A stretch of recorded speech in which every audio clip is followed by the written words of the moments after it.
Всем привет! Меня зовут Юлия Гендина. Вы находитесь на моем канале, который посвящен интерьерному вязанию. Сегодня хочу с вами поговорить про круговое вязание. Не путайте с центровым. Я говорю сейчас про вязание по кругу, без видимой границы внизу, без шва.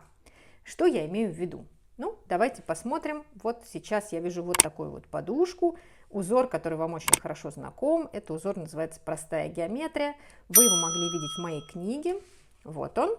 Я очень его люблю. Я очень люблю его и по кругу, и вязать из центра. И что еще я люблю из него вязать? Сейчас я вам покажу. Мой любимый чехол для ноутбука, который я вязала как раз этим узором. Вот этот вот, я думаю, что вы его видели. Чем хорош узор? Он отличный, симметричный, простой, шикарный, элегантный, всегда уместный, геометрический. В общем, все в нем прекрасно. Я для очередного своего проекта взяла этот узор и стала вязать его по кругу. Казалось бы, что тут удивительного? Но смотрите, как у меня выглядит дно моей будущей подушки. Видите ли вы шов, с которого я начала вязать по кругу этот рисунок? Его здесь нет. Почему? Потому что этот шов я встроила в рисунок. Мы с вами так уже делали в диагональной подушке. Если вы не смотрели еще это видео, посмотрите. Оно как раз недавно вышло на моем канале, и там я воспользовалась тем же лайфхаком. Итак, в чем фокус? В том, что мы точно так же набираем цепочку воздушных петель, начинаем обвязывать ее по кругу, но встраиваем ее в рисунок. То есть мы начинаем вывязывать рисунок с его середины, то есть с его центральной линии. Я могла бы, например, начать вывязывать вот с этого элемента, да, чтобы у меня вот эта вот фигура была в начале, чтобы одна была здесь относительно линии, а другая была здесь. Но я решила пустить эту линию по центру фигуры. И для того, чтобы рисунок не прерывался, чтобы он встроился, я прямо в начале, прямо уже провязывая первый ряд после цепочки воздушных петель, делала уже необходимые для рисунка вертикальные линии контрастным цветом. И поэтому получилось, что у меня эта подушка бесшовная. То есть у нее единственный шов, который будет только сверху. По бокам швов тоже нет. Но это мы с вами знаем. Мы набираем количество петель кратное раппорту узора, поэтому узор сходится и по боковым швам тоже. Получается, что она действительно со всех сторон бесшовная, кроме вот завершающего верхнего ряда, который будет. Здесь я уже сделаю, либо зашью ее, либо там. Кстати, можно тоже совместить узор, имитировать, да, то есть этот шов встроить в узор, но не знаю, хватит ли мне на это уже силы терпения. Итак, как же это сделать? В целом все очень просто. Мы сейчас с вами на практике потренируемся. Я возьму раппорт поменьше. Раппорт этого рисунка 12 петель. Для этой подушки я вяжу ее достаточно тонкой пряжей. Я набирала 72 петли. Это 6 раппортов. А, соответственно, сейчас для образца, чтобы с вами немножко повязать, я наберу на 2 раппорта, то есть 24 петли. И мы с вами на практике посмотрим, как все это выглядит. Приступим. Итак, начинаем вязать. Для образца мы с вами сделаем 2 раппорта. Соответственно, мы набираем 24 воздушных петли.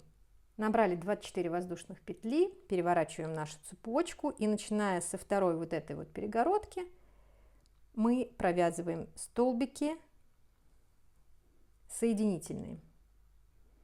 Обратите внимание, это соединительные столбики, не столбики с накидом, как обычно, а соединительные столбики, чтобы наша центральная линия, она же нижняя линия будущей подушки, была максимально тонкой. Провязываем соединительные столбики до конца нашей цепочки.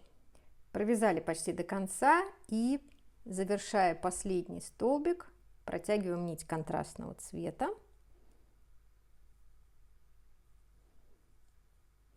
Далее 1 воздушная петля. Делаем столбик в середину нашей цепочки, то есть между ее звеньями.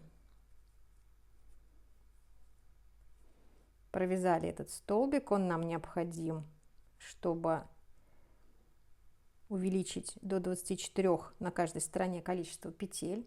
Провязали столбик. Теперь по схеме мы сейчас будто бы провязали первый ряд. Это у нас цепочка воздушных петель и провязанные столбики соединительные. Это по схеме первый ряд. Теперь мы переходим ко второму ряду. Поскольку мы вяжем по кругу, то эту сторону второго ряда мы пока провяжем просто столбиками без накида. А вот с обратной стороны мы уже будем провязывать второй ряд по схеме, и там, где крестики, будем опускать столбики с накидом. Сейчас вы все поймете. Итак, пока что провязываем столбики без накида в каждую петлю. Не забудьте про первую вот здесь вот, там, где у нас узелок. Я сразу еще и кончики вплету. И провязываем столбики без накида в каждую петлю нашей цепочки. Обратите внимание, я захватываю дальнюю стенку, дальнюю полупетлю, чтобы в центре у меня остались вот эти вот петли. Я за них потом буду провязывать столбики с накидом, там, где это необходимо. Провязываем таким образом столбики без накида до конца ряда. Провязали практически ряд до конца. Не забывайте вот про эту петлю. Вот она у нас, последняя петля. Теперь симметрично вот этому краю нам нужно сделать одну петлю здесь сбоку. Можно ее сделать вот здесь вот в такую вот перемычку.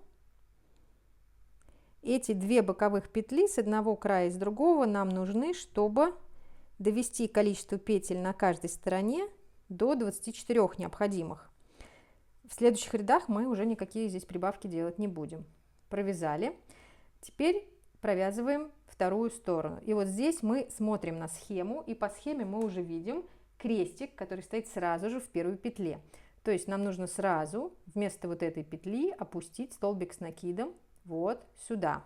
Что мы делаем? Делаем накид и провязываем его в петлю напротив. Та петля, которая серая вот здесь осталась, мы ее пропускаем.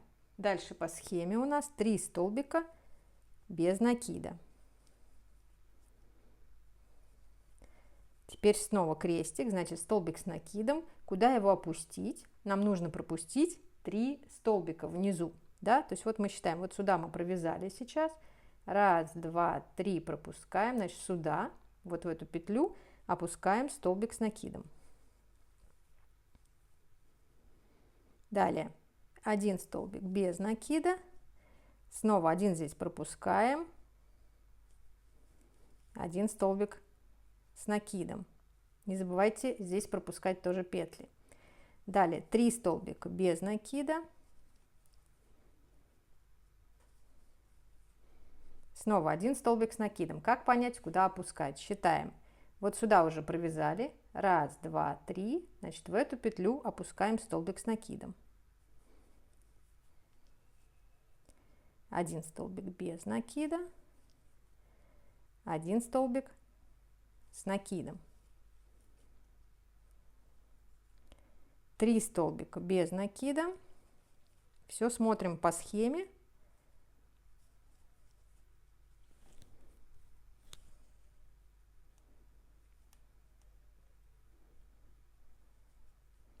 Раз, два, три, 1 столбик с накидом.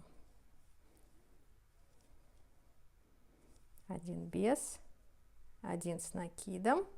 И в конце у нас осталось 1, 2, 3 столбика без накида и 1 столбик с накидом. Опять же, 1, 2, 3 пропускаем, вот сюда провязываем столбик с накидом.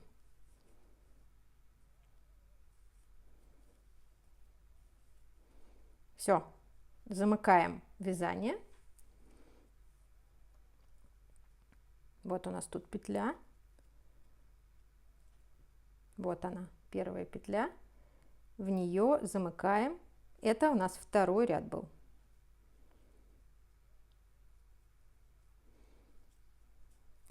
Как проверить, что у нас вязание по кругу правильно замкнулось? Как мы видим, у нас между столбиками, вот здесь, должен быть 1 столбик без накида. Здесь 3, здесь 1. 3, 1. Соответственно, если у нас по бокам по одному столбику, то между ними должна быть одна петля. Вот она раз, и вот она два. Отлично. Переходим на контрастный цвет. И дальше у нас классическое круговое вязание, без всяких проблем. Смотрим на схему. У нас это с вами уже третий ряд. Так, связали воздушную петлю. Дальше смотрим на схему. У нас 3 петли без накида, следующий столбик с накидом. То есть первый столбик без накида расположен четко над столбиком с накидом, вот этим. Соответственно, мы сначала вяжем столбик без накида, здесь среднюю петлю. Теперь вот он пошел. Раз, два, 3 столбика без накида, 1 с накидом. Куда опускаем его? Вот сюда. Они чуть туже связаны, поэтому, вероятно, будет чуть сложнее в них ввести крючок. Воспользуйтесь более тонким, если нужно. Дальше 3 столбика без накида. Следующий снова с накидом.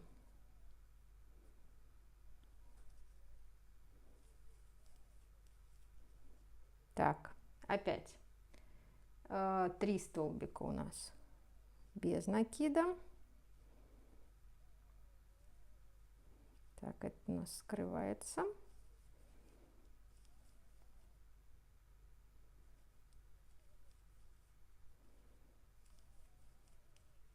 Один столбик с накидом. Так мы вяжем по кругу. Вот здесь еще важный момент на углу. Вот я провязала одну сторону. Вот мы идем 3 столбика без накида, 1 с накидом, 3 столбика без накида. Дальше у нас по ритму схемы должен быть опять столбик с накидом. Куда его здесь опускать? Вот сюда, в верхушку нашей цепочки. И дальше продолжаем все то же самое. 3 столбика без накида, 1 с накидом. Если бы мы вязали с вами прямоугольник из центра, там, как вы помните, мы движемся по диагоналям вот от этих, да, углов. Соответственно, там бы мы руководствовались другим уже принципом. Но поскольку мы сейчас с вами вяжем по кругу, просто сохраняя при этом центральную линию, то мы должны сохранить ритм нашего рисунка, чтобы он четко замыкался на швах. Поэтому действуем именно так. Довязываем до конца ряда. Пришли к концу ряда, то же самое, провязали 3 столбика, заключительный столбик провязываем в верхушку нашей цепочки.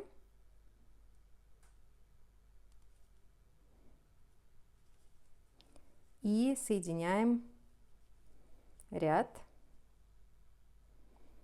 Раз, два, 3. Соответственно, вот эта петля пропускается, наша первая, потому что мы закроем ее вот этим столбиком с накидом. Поэтому мы соединим в следующую. Вот соединили, проверяем. Вот столбик, от него раз, два, 3 петли. Вот столбик, вот его крышка, и от него раз, два, 3 петли. Все, симметрия по бокам сохранена. Вот так получилось. Это у нас связан третий ряд. Переходим к четвертому.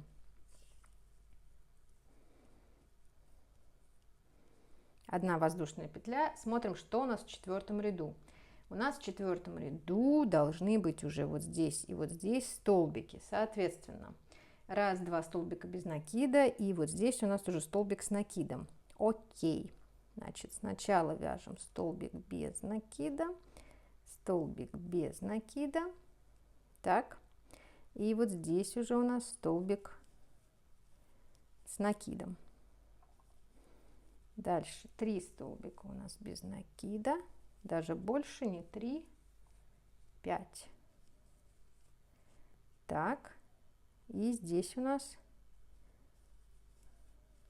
столбик с накидом, фигура вырисовывается. Дальше снова 5 столбиков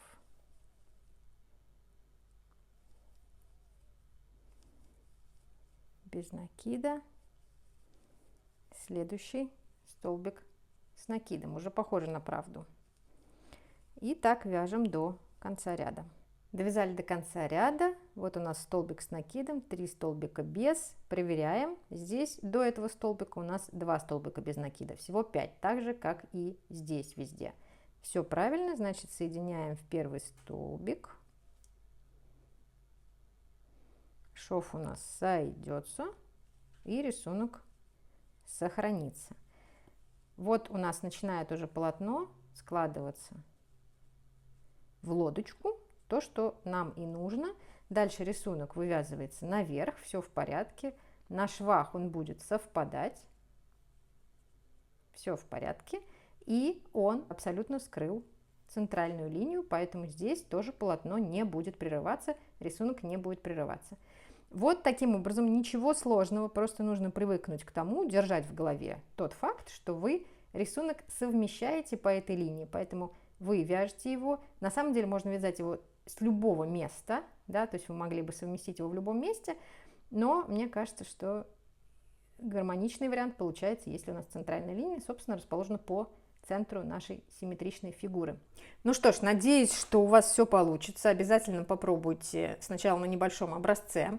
Нужно сказать, что не каждый рисунок подойдет для такого вот универсального бесшовного кругового вязания, потому что не каждый рисунок настолько симметричен, что вы можете его и здесь сделать его симметричным и относительно нижней линии, и по бокам, чтобы тоже рисунок строился, у вас не было швов.